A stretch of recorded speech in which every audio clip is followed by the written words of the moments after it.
نحمدہ ونصلی ونسلم علی رسولہ الکریم اما بعد فاعوذ باللہ من الشیطان الرجیم بسم اللہ الرحمن الرحیم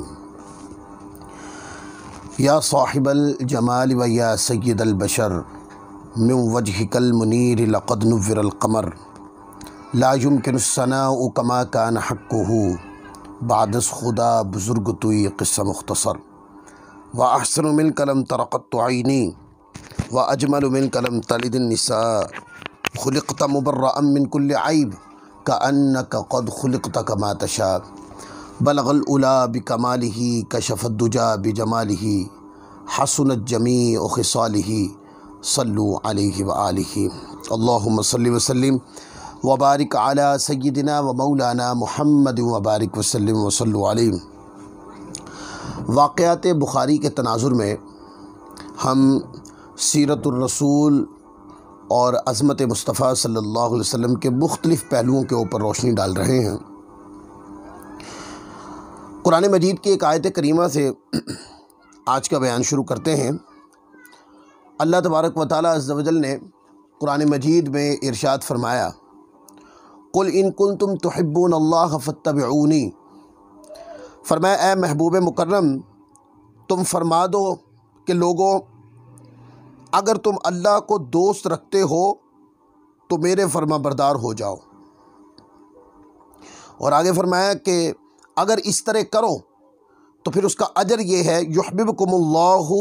ویغفر لکم ذنوبکم واللہ غفور الرحیم، فرمایا اللہ تمہیں دوست رکھے گا اور تمہارے گناہ بخش دے گا، اللہ بخشنے والا مہربان ہے۔ اب اس آیت کریمہ میں حضور علیہ الصلوۃ والسلام کی ذات اقدس کو اللہ رب العزت نے کسوٹی مقرر فرما دیا، فرمایا کہ اگر کوئی میری محبت، میری بخشش، میری رحمت کو پانا چاہے تو اے حبیب مکرم وہ آپ کے پیچھے چلے، آپ کی اطاعت کرے، آپ کی فرما برداری کرے، تو جو اس طرح کرے فرمایا اللہ تبارک و تعالی عز و جل اس کو اپنا محبوب بھی بنا لے گا، اس کی مغفرت بھی فرمائے گا اور اس کے گناہ بھی معاف فرما دے گا۔ یہ سورۃ آل عمران کی آیت نمبر 31 ہے، پارہ نمبر 3۔ اس کہ اللہ تبارک و تعالی عز و جل سے اور اس کے رسول اللہ صلی اللہ علیہ وآلہ وسلم سے محبت کرنا یہ ایمان ہے، ایمان کے کامل ہونے کی دلیل ہے۔ اس کے اوپر صحیح بخاری میں ایک حدیث ہے جس کو حضرت انس بن مالک رضی اللہ تعالیٰ عنہ نے روایت کیا ہے۔ وہ فرماتے ہیں کہ میں نے رسول اللہ صلی اللہ علیہ وآلہ وسلم کے ساتھ مسجد سے نکل رہا تھا کہ جنگل کے رہنے والوں میں سے ایک آدمی مسجد کے دروازے پہ ملا اور عرض کیا متی الساعۃ یا رسول اللہ صلی اللہ علیہ وآلہ وسلم، آقا یا رسول اللہ صلی اللہ علیہ وآلہ وسلم حضور قیامت کب قائم ہوگی؟ تو رسول اللہ صلی اللہ علیہ وآلہ وسلم نے ارشاد فرمایا تجھ پر افسوس ہے کہ تو نے قیامت کے لیے کون سی تیاری کر رکھی ہے۔ وہ آدمی کچھ دیر تک خاموش رہا، پھر عرض کیا ما اعددت لها من کثیر صلاۃ ولا صیام ولا صدقۃ ولکنی احب اللہ ورسولہ۔ یہ پورے مضمون کے ساتھ جہاں حدیث آئی ہے میں نے وہاں سے لے کر پورے مضمون سے پڑھ دی تاکہ یہ مضمون بھی آپ تک پورا پہنچ جائے۔ اس نے آگے کہا یا رسول اللہ صلی اللہ علیہ وآلہ وسلم، آقا میں نے قیامت کے لیے بہت زیادہ نماز اور روزہ اور صدقہ تو جمع نہیں کیے، لیکن یہ ہے کہ میں اللہ اور اس کے رسول سے محبت کرتا ہوں۔ دیکھیے اس نے کہا کہ میری نمازیں اتنی نہیں ہیں پر ہیں، ایسا مطلب ہی کہ نمازیں ہیں ہی نہیں، نمازیں ہیں لیکن یا رسول اللہ صلی اللہ علیہ وسلم وہ نمازیں اتنی زیادہ نہیں ہیں، میرے روزے اتنے نہیں ہیں، لیکن آقا یہ ہے کہ میں صدق کے دل سے اللہ اور اس کے رسول سے محبت کرتا ہوں۔ اس سے یہ پتہ چل گیا کہ محبت کی ایک تعریف یہ کی جاتی ہے کہ محبت ایک قلبی کیفیت کا نام ہے، تو اسی حدیث پاک کے اس جز سے یہ بات ثابت ہو گئی کہ محبت ایک قلبی کیفیت کا نام ہے کہ جو حضور علیہ الصلوۃ والسلام، یہ محبت ہی ہے جو بندے سے احترام بھی کرواتی ہے، بندے سے اطاعت بھی کرواتی ہے، بندے سے اتباع بھی کرواتی ہے، بندے کو جھکا دیتی ہے۔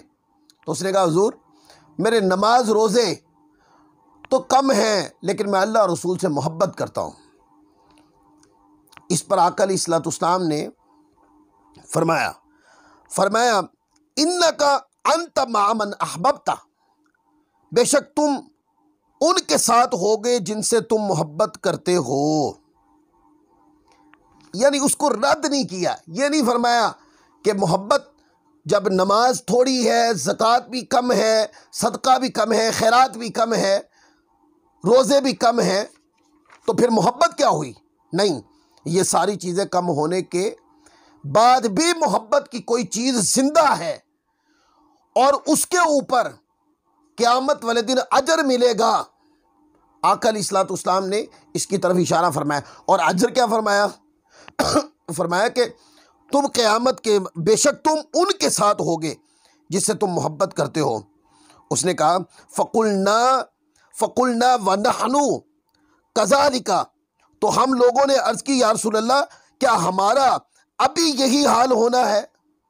انس ابن مالک کہتے ہیں ہم نے عرض کی یا رسول اللہ کیا ہمارا بھی یہ حال ہونا ہے؟ تو آقا علیہ الصلوۃ والسلام نے ارشاد فرمایا ہاں۔ اس جواب کو سن کر انس ابن مالک کہتے ہیں ہم سب کو اس دن بے حد خوشی ہوئی، اور وہ کہنے لگے صحابہ کرام میں جو خوشی کی لہر تھی، انس ابن مالک کہتے ہیں یہ خوشی کی لہر میں نے اس سے پہلے نہیں کبھی بھی دیکھی۔ اتنا خوش ہوئے کہ جب حضور علیہ الصلوۃ والسلام نے فرمایا کہ جو جس سے محبت کرے گا وہ قیامت والدن اس کے ساتھ ہوگا۔ مصطفیٰ سے محبت کرنے والے محشر والے دن مصطفیٰ کے قدموں میں ہوں گے، حضور سے عشق کرنے والے قیامت والدن حضور کے قدموں میں ہوں گے۔ یہ روایت صحیح بخاری شریف جلد دوم صفحہ نمبر 910 کتاب الادب باب ما جاء فی قول الرجل، حدیث نمبر ہے 6167 6171، یہ دونوں حدیثوں میں یہ مضمون صحیح بخاری میں آیا ہے۔ اور اسی طرح یہ صحیح بخاری جلد دوم کے اندر بھی ہے، صفحہ نمبر 1059 کے اوپر کتاب الاحکام کے اندر بھی یہ حدیث ہے، حدیث نمبر 7153، اس کے اوپر صحیح بخاری کے اندر یہ مضمون آیا۔ اس حدیث پاک نے یہ بتایا عاشقان رسول کی جو مقام اور منزلت ہے وہ حضور کے قدموں میں ہے، وہ مصطفیٰ کی قربت میں ہے۔ عاشقان رسول کے دل اس دنیا کے اندر آقا علیہ الصلوۃ والسلام کی ذات حضور کے سراپا سے جڑے ہوئے ہیں، آقا کی محبت سے، حضور کے احترام سے جڑے ہوئے ہیں، اور عاشقان رسول کی منزل محشر میں قدمین مصطفیٰ ہوگی۔ اس حدیث پاک سے یہ بات سمجھ میں آئی۔ اسی طرح احترام مسلم کے باب میں، احترام مصطفیٰ کے باب میں صحیح بخاری کے اندر ایک حدیث ہے، انس ابن مالک ہی اس کو بھی روایت کرتے ہیں، فرماتے ہیں کہ جب رسول اللہ صلی اللہ علیہ وآلہ وسلم، یہ ویسے قرآن مجید کا واقعہ ہے لیکن صحیح بخاری شریف میں بھی آیا ہے، تو چونکہ واقعات بخاری کے تناظر میں دروس ہو رہے ہیں تو اس لیے میں اس واقعے کو، قرآنی واقعہ پر بخاری شریف میں بھی ہے۔ انس ابن مالک فرماتے ہیں کہ جب رسول اللہ صلی اللہ علیہ وآلہ وسلم نے ام المؤمنین حضرت زینب بنت حبش رضی اللہ تعالی عنہا سے نکاح فرمایا تو لوگوں کو ولیمے کی دعوت میں بلایا،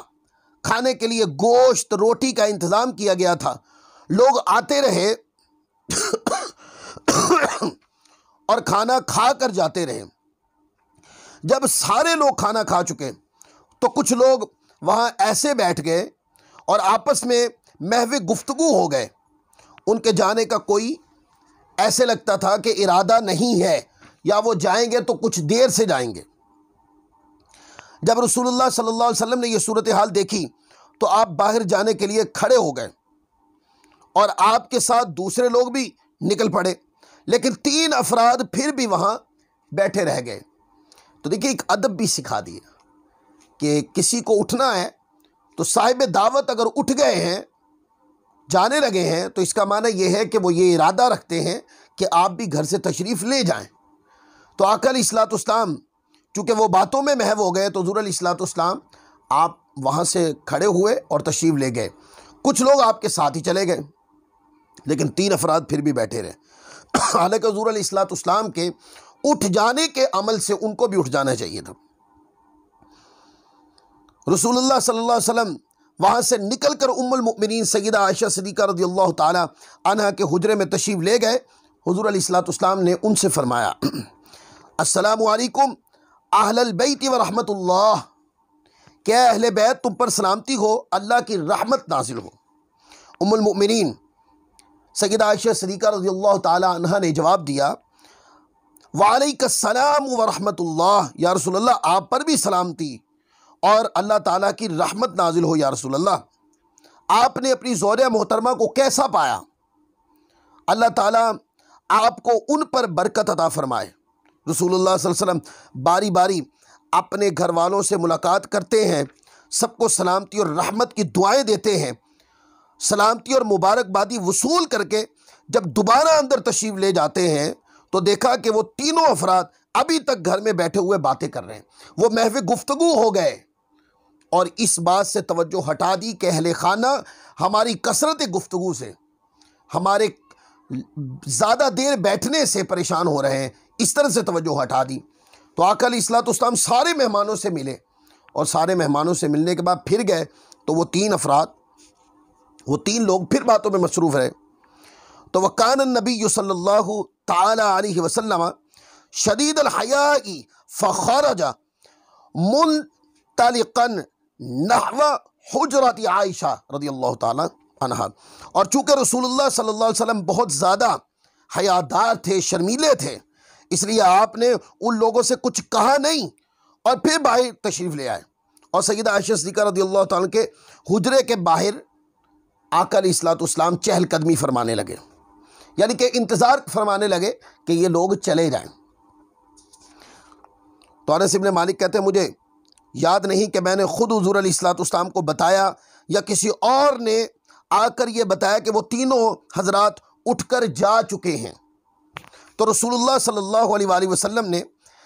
آقا علیہ الصلوۃ والسلام واپس آئے، اور ابھی آپ نے ایک قدم مبارک کو حجرے کے اندر رکھا تھا، یعنی ابھی در دولت میں آستان مقدسہ میں حضور داخل ہونے لگے اور دوسرا قدم باہر ہی تھا، اسی وقت قرآن مجید کی آیت کریمہ نازل ہوئی، یا ایھا الذین آمنوا لا تدخلوا بیوت النبی الا ان یؤذن لکم الی طعام غیر ناظرین اناہ، اے ایمان والو نبی مکرم صلی اللہ علیہ وآلہ وسلم کے گھروں میں نہ حاضر ہو جب تک اجازت نہ پاؤ، مثلا کھانے کے لیے بلائے جاؤ نہ یوں کہ خود اس کے پکنے کی راہ تکو، ولیکن اذا دعیتم فادخلوا فاذا طعمتم فانتشروا ولا مستأنسین لحدیث، ہاں جب بلائے جاؤ تو حاضر ہو، اور جب کھانا کھا چکو تو متفرق ہو جاؤ، نہ یہ کہ بیٹھے باتوں میں دل بہلاؤ، ان ذالکم کان یؤذی النبی فیستحیی منکم واللہ لا یستحیی من الحق،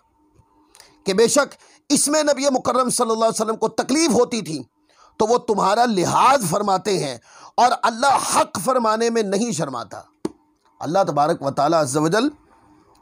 اللہ تبارک و تعالیٰ بے نیاز ہے، خدا کسی سے نہیں ڈرتا، اور اللہ حق بات بیان کرنے میں نہیں شرماتا۔ وَإِذَا سَأَلْتُمُوهُنَّ مَتَاعًا فَاسْأَلُوهُنَّ مِنْ وَرَاءِ حِجَابٍ، اور جب تم ان سے برتنے ضرورت کی کوئی چیز مانگو تو پردے کے باہر مانگا کرو۔ یہ سارا مضمون ہے جو احترام مصطفیٰ کے تناظر میں ہے، کہ لوگوں جس میں میسیج ہے، پیغام ہے کہ جب رسول اللہ صلی اللہ علیہ وسلم کے گھر میں بلائے جاؤ تو آؤ، اور کھانا پیش کیا جائے تو کھاؤ، اور جب کھا چکو تو باتوں میں مصروف نہ ہوا کرو کہ کہیں تمہاری باتوں کی کثرت کی وجہ سے اہل خانہ کو اور نبی مکرم، خاص کر نبی مکرم صلی اللہ علیہ وسلم کو تکلیف نہ ہو۔ یہ پارہ نمبر 22 ہے، سورۃ الاحزاب، آیت نمبر 53 ہے۔ اور چونکہ یہ واقعہ صحیح بخاری سے ہم نے پڑھا ہے تو صحیح بخاری جلد 2 صفحہ نمبر 706 کتاب التفسیر، باب قولہ تعالی لا تدخلوا بیوت النبی، اس باب کے تحت امام بخاری لائے حدیث نمبر 4793 ہے۔ تو کس طریقے سے اللہ تبارک و تعالیٰ عز و جل، اب ادب کس کا ہے؟ یہاں جملے تو بہت بولنے کو دل کرتا ہے لیکن کیونکہ اس کے اندر ہم نے کثرت دلائل کا اہتمام نہیں کیا، ہم اس کے اندر صرف واقعات کا لطف لینے کے لیے صرف باتیں کرتے ہیں۔ تو ادب کس کا ہے؟ کروا کون رہا ہے؟ ادب مصطفیٰ کا ہے، پر کروا میرا خدا رہا ہے۔ تو پتہ چلا ایمان اپنے آپ کو، اپنے نظریات کو سراپا احترام رسالت بنا لینا، یہ ایمان کی اصل جڑ ہے۔ اسی طرح کا ایک دربار رسالت کا ایک واقعہ جس میں ادب کے پہلو کی طرف اشارہ ہے، یہ بھی حضرت انس بن مالک رضی اللہ تعالیٰ عنہ سے روایت ہے، اور یہ بھی سورۃ الحجرات کے اندر پورا واقعہ قرآن مجید میں آیا ہے۔ انس بن مالک رضی اللہ تعالیٰ عنہ روایت کرتے ہیں کہ رسول اللہ صلی اللہ علیہ وآلہ وسلم نے فرمایا، کوئی ایسا ہے جو ثابت بن قیس کی خبر لے کر آئے۔ ایک صحابی حضرت سعد رضی اللہ تعالیٰ عنہ نے عرض کی، یا رسول اللہ انا اعلم لک علمہ، یا رسول اللہ صلی اللہ علیہ وسلم میں آپ کو ان کی خبر لا کر دوں گا۔ حضرت سعد رضی اللہ تعالیٰ عنہ حضرت ثابت بن قیس کے یہاں گئے، دیکھا کہ وہ اپنے گھر میں سر جھکائے بیٹھے ہیں۔ انہوں نے پوچھا آپ کا کیا حال ہے؟ حضرت ثابت بن قیس رضی اللہ تعالیٰ عنہ نے جواب دیا، بہت برا حال ہے، ہائے افسوس، میں رسول اللہ صلی اللہ علیہ وسلم کی آواز سے اپنی آواز اونچی کر بیٹھا تھا، کیونکہ یہ صحابی رضی اللہ تعالیٰ ان کی آواز بھاری تھی، کلام کرتے تھے تو آواز خود بخود وزنی ہو جاتی، جس کے سبب میرے تمام اعمال ضائع ہو چکے ہوں گے اور جہنمیوں میں میرا شمار ہو گیا ہوگا۔ کیونکہ وہ قرآن مجید کی وہ آیتیں تھی نا کہ یا ایھا الذین آمنوا لا ترفعوا اصواتکم فوق صوت النبی ولا تجہروا لہ بالقول کجہر بعضکم لبعض ان تحبط اعمالکم وانتم لا تشعرون۔ تو رسول جب انہوں نے حضرت سعد کو، ثابت بن قیس نے یہ ساری حال دل سنایا تو کہا رسول اللہ صلی اللہ علیہ وسلم، وہ گئے اور رسول اللہ صلی اللہ علیہ وسلم کے قاصد حضرت سعد واپس لوٹے، اور ثابت بن قیس نے جو کچھ کہا وہ سب حضور علیہ السلام کی بارگاہ اقدس میں بتا دیا، پیش کر دیا، حالات حاضرہ کی ساری خبر بیان فرما دی، اور آ کر حضور کی بارگاہ میں عرض کی، اذهب الیہ فقل لہ انک لست من اہل النار ولکن من اہل الجنہ۔ عرض کی ثابت بن قیس کے پاس جاؤ اور ان سے کہو،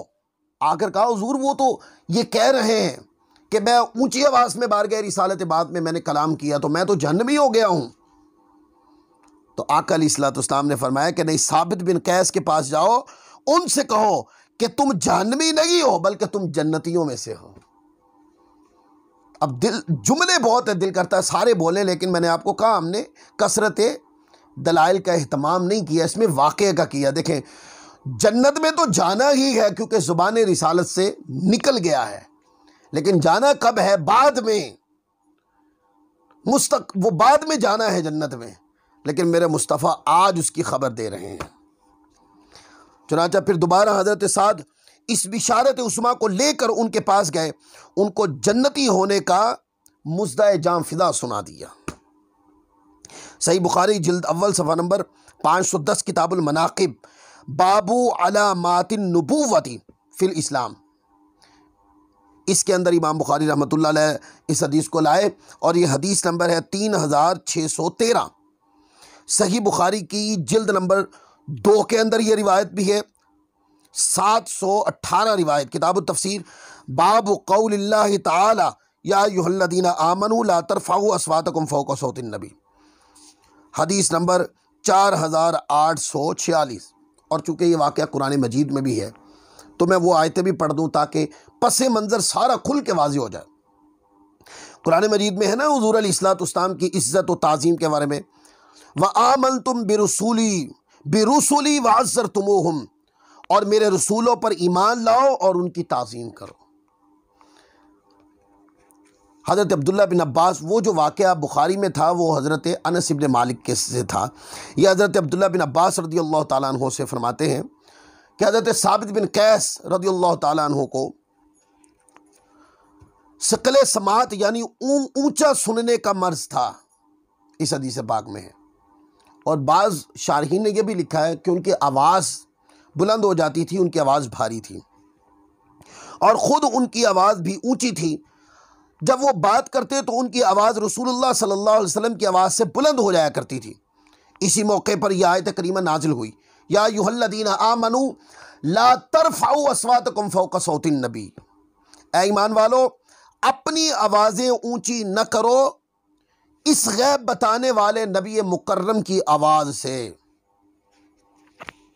وَلَا تَجْهَرُوا لَهُ بِالْقَوْلِ كَجَهْرِ بَعْضِكُمْ لِبَعْضٍ أَن تَحْبَطَ أَعْمَالُكُمْ وَأَنْتُمْ لَا تَشْعُرُونَ، اور ان کے حضور بات چلا کر نہ کہو جیسے آپس میں ایک دوسرے کے سامنے جہرن چلاتے ہو کہ کہیں تمہارے اعمال اکارت نہ ہو جائیں اور تمہیں خبر بھی نہ ہو۔ یہ سورۃ الحجرات پارہ نمبر 26 کی ابتدائی آیتیں ہیں۔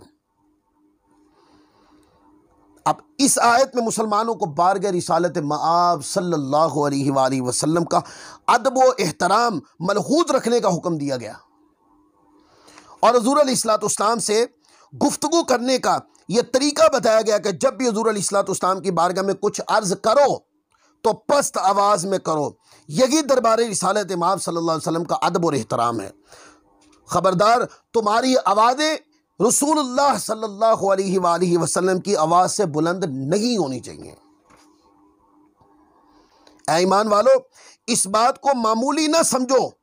یہ کوئی معمولی بات نہیں بلکہ اس پر زندگی بھر کی طاعتوں، نیکیوں، حسنات کے مقبول اور نامقبول ہونے کا انحصار ہے۔ بارگاہ رسالت مآب صلی اللہ علیہ وسلم کے ادب و احترام کے بجا لانے میں اگر تم نے ذرا سی بھی غفلت برتی یا کوتاہی اور لاپرواہی سے کام لیا تو تمہارے اعمال حسنہ، نماز، روزہ، زکوٰۃ، حج، خیرات، ہجرت، جہاد، سارے اعمال برباد ہو جائیں گے۔ کیوں برباد ہو جائیں گے؟ تو قرآن مجید نے اشارہ کر دیا، اس لیے کہ حضور علیہ الصلوۃ والسلام کی ادنا بھر بھی گستاخی کفر ہے، اور جب بندہ کافر ہو جاتا ہے اس کے اعمال برباد ہو جاتے ہیں۔ یہ پس منظر ہے تو حضرت ثابت بن قیس رضی اللہ تعالیٰ عنہ، ان کی آواز بلند ہو جایا کرتی تھی۔ تو جب یہ آیت کریمہ انہوں نے سنی تو انہوں نے اس کا مفہوم جو اپنے ذہنی طور پر سمجھے تو انہوں نے اپنے آپ کو گھر میں بند کر لیا اور کہا میں تو جہنمی ہو گیا، میری آواز حضور علیہ الصلوۃ والسلام کی بارگاہ میں بلند ہو جایا کرتی تھی۔ تو حضرت ثابت بن قیس کے گھر گئے اور رسول اللہ صلی اللہ علیہ وسلم حضور کی بارگاہ میں نہ آنے کا سبب پوچھا، کیونکہ حضور نے بھیجا تھا۔ حضرت ثابت بن قیس نے کہا کہ میری آواز اللہ کے رسول کی آواز سے بلند ہو جاتی تھی، اس لیے میرے حق میں قرآن کی یہ آیت نازل ہو گئی ہے، میں تو اب جہنمی ہو گیا، اب میں کون سا منہ لے کر رسول اللہ صلی اللہ علیہ وسلم کی بارگاہ میں جاؤں۔ حضرت سعد رضی اللہ تعالیٰ عنہ نے جب رسول اللہ صلی اللہ علیہ وسلم کو ثابت بن قیس کے حالات سے آگاہ کیا تو حضور علیہ الصلوۃ والسلام نے فرمایا اے سعد جاؤ اور ان سے کہہ دو کہ وہ جہنمی نہیں ہے بلکہ جنتی ہیں۔ سبحان اللہ۔ اس آیت کے نازل ہونے کے بعد صحابہ جو پہلے ہی سے احترام و ادب کے پیکر تھے اب وہ مزید محتاط ہو گئے۔ حضرت ابوبکر صدیق رضی اللہ تعالیٰ عنہ اور فاروق اعظم رضی اللہ تعالیٰ عنہما کا یہ حال ہو گیا کہ جب حضور علیہ الصلوۃ والسلام سے گفتگو فرماتے تو انتہائی پست آواز سے کرتے، اور جب کوئی وفد رسول اللہ صلی اللہ علیہ وسلم سے ملاقات کے لیے مدینہ منورہ آتا تو حضرت ابوبکر صدیق ایک خاص آدمی کو جو حضور علیہ الصلوۃ والسلام کے ادب کے تقاضوں کو زیادہ جانتا ہے اور اس کا ابلاغ بھی جانتا ہے اور کن الفاظ نے کرنی ہے وہ الفاظ بھی جانتا ہے، خاص آدمی کو اس وفد کے پاس روانہ کرتے جو انہیں رسول اللہ صلی اللہ علیہ وسلم کی بارگاہ میں حاضری کے آداب بتاتا اور آپ کی بارگاہ میں ہر طرح سے ادب و احترام ملحوظ رکھنے کی انہیں تلقین کرتا۔ اللہ تعالیٰ نے ان حضرات کے اس فعل کو پسند کیا اور مدرجہ ذیل آیت نازل فرما کر اپنی پسندیدگی